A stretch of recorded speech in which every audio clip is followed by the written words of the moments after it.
সুন্দরপুর নামের ছোট্ট বন। সব পাখি মিলেমিশে দিন পার করে। পাখিদের রাজা ঈগলেতে বেশ খুশি। রাজ্যসভায় বুঝলে সেনাপতি ঈগল, আমার রাজ্যতে সবাই এত মিলেমিশে বাস করে দেখে আমার প্রাণ জুড়িয়ে যায়।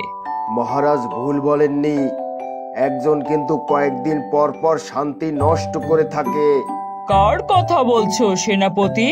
ওই দুষ্ট কাকের কথা বলছি। শোনো, সব সময় যদি ভালোই চলতে থাকে তাহলে ভালোর মর্ম কেউ বুঝতেই পারতো না। মাঝে মধ্যে এরকম কাকের মতো দুষ্টুমি রাজ্যের একঘেয়েমি দূর করে। তাহলে কাককে শাস্তি কেন দেন মহারাজ? খারাপ কাজের সাজা তো পেতেই হয়, না হলে রাজ্যের বাকিরা তো আন্দোলন করে রাজ্যের বেহাল দশা করে ছাড়বে, তাই না? সে আপনি ভুল কিছু বলেননি বটে। অন্যদিকে দেখা যায় টুনটুনি বর বনের বাইরে গিয়েছে। আজ তার আসার কথা বলে টুনটুনি বউ বেশ অধীর আগ্রহে আছে। আজ টুনটুনির ফেরার কথা। কি কি আনবে আমার জন্য? আমার তো ভেবেই খুব আনন্দ পাচ্ছে। এমন সময় টিয়া উড়ে আসে টুনটুনির বাসায়। কি গো টুনটুনি বউ, তোমায় বেশ খুশি খুশি লাগছে। কি হয়েছে গো? বাহ! হ্যাঁ, আজ আমার মনটা অনেক ভালো। প্রায় এক সপ্তাহ পর আজ টুনটুনি বাড়ি ফিরছে। এ তো দারুণ খবর। তো এবারও কি টুনটুনি আবার নতুন কোনো গাছের বীজ নিয়ে আসবে নাকি? হ্যাঁ, আনতেই পারে। আনলে তোমায় বলবো গো টিয়া। হ্যাঁ বলো, নয়তো এমনিতেই জেনে যাব। তোমরা নতুন কোনো গাছ লাগালে তো কাক হুমড়ি খেয়ে পড়ে। দুষ্টু কাকের তো আর খেয়ে কাজ নেই, শুধু শুধু আমাদের পিছে সেই কবে থেকে লেগে আছে। আরে, যারা দুষ্টু হয় তাদের এই দুষ্টু বুদ্ধি ব্যবহার না করলে পেটে সুরসুরি দেয়। বেশ মজার কথা বলেছো কিন্তু। হ্যাঁ গো, শোনো, তোমার কাছে আসলাম একটু চিনি চাইতে। আমার বাড়িতে চিনি শেষ হয়ে গেছে। ও, এই ব্যাপার, আগে বলবে তো। নাও, এই যে চিনি। অনেক ধন্যবাদ তোমায় টুনটুনি বউ। আরে ধন্যবাদ লাগবে না। যদি আর কিছু দরকার হয় আমার থেকে নিয়ে যেও। ঠিক আছে, তাহলে এখন যাই আমি। এরপর টিয়া চলে গেল। টিয়া চলে যাওয়ার কিছুক্ষণ পরে টুনটুনি ফিরে আসে। টুনটুনি, তুমি চলে এসেছো? হ্যাঁ গো, চলে এলাম। এবার কি আনলে আমার জন্য, বলো না? তোমার জন্য এবার দামি উপহার আনতে পারিনি, কিন্তু এমন একটা খাবার এনেছি যে তুমি খেয়ে মুগ্ধ হয়ে যাবে।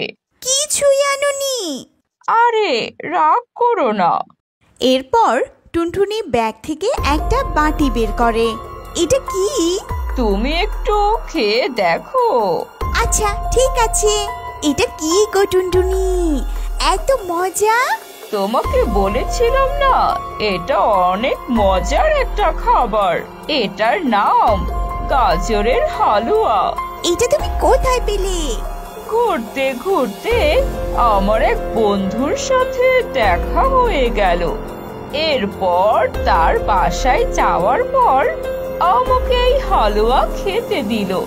এত মজা বলে তোমার জন্য নিয়ে আসলাম। কিভাবে বানায় সেটা জেনে আসলে না? আরে এই জন্যই তো এবার গাজরের বীজ নিয়ে এসেছি। তাই নাকি? হ্যাঁ গো, প্রথমে আমরা গাজর চাষ করব।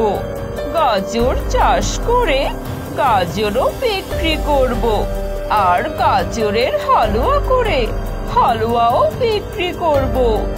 বাহ, বেশ ভালো বুদ্ধি। আমাদের দুদিকেই লাভ হবে। এবার খুশি হয়েছো তো? হ্যাঁ হ্যাঁ, এবার ঠিক আছে। এবার খুশি হয়েছো তো? তোমার জন্য পরের বার মুক্তার মালা নিয়ে আসবো। আচ্ছা আচ্ছা ঠিক আছে, এখন একটু বিশ্রাম নাও দেখি, আমি তোমার খাবারের ব্যবস্থা করি। হ্যাঁ, ঠিকই বলেছো, বেশ ক্লান্ত লাগছে। এরপর টুনটুনি বউ টুনটুনির খাবার রেডি করতে গেল, আর টুনটুনি বিশ্রাম করছিল। এরপরের দিন এই টুনটুনি বউ, এবার বীজগুলো দাও, মাটি খোঁড়া হয়ে গেছে। এই যে নাও।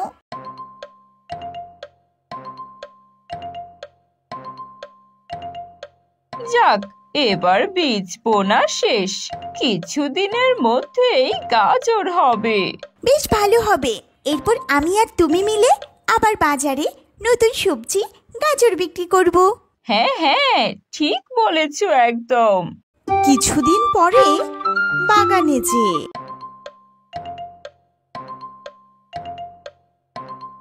টুনটুনি টুনটুনি, এইভাবে ডাকছো কেন?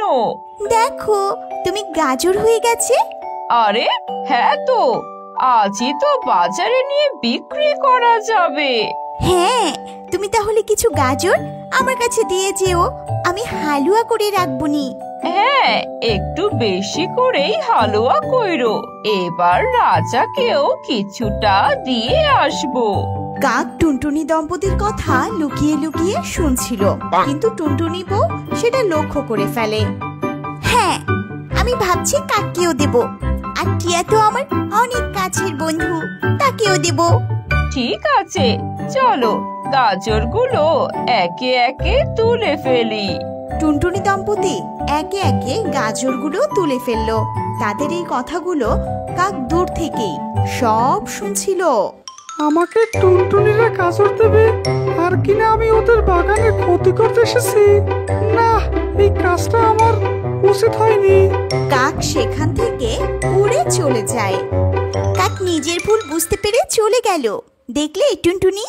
হ্যাঁ গো, মানুষকে ভালোবাসা দিয়ে আপন করতে হয়, সে তো তোমার থেকেই শেখা। ঝগড়া বিবাদ আর কতদিন। এরপর টুনটুনি দম্পতি মিলে একে একে গাজর বিলি করে। কাক, টিয়া, রাজা সবাই নতুন সবজি পেয়ে অনেক খুশি হয়।